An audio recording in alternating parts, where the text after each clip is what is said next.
क्या कर रहे हैं आप? एक जगह रुक जाएं। गोल गोल घूमकर हमारा सर भी घुमा दिया है। सही कह रहे हैं, रुक जाएं, चोट भी लग सकती है। कुछ नहीं होगा, मैं तो सिर्फ घूम रहा हूँ।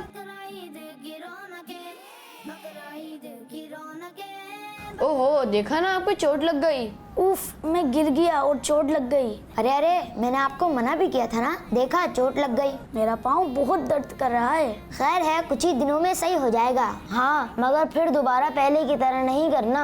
मैं तो बस कुर्बानी के बारे में सोच रहा हूँ। कुर्बानी के बारे में क्यों? क्योंकि अब मुझे कुर्बानी के लिए कोई नहीं खरीदेगा। नहीं नहीं, ऐसा नहीं, कुछ ही दिनों में तुम ठीक हो जाओगे और तुमसे अच्छा उन्हें कुर्बानी का जानवर कहाँ मिलेगा। बिल्कुल, फुल एक्टिव और एनर्जी से भरा हुआ। खैर, अब तुम आराम करो, बाद में मिलते हैं फिर।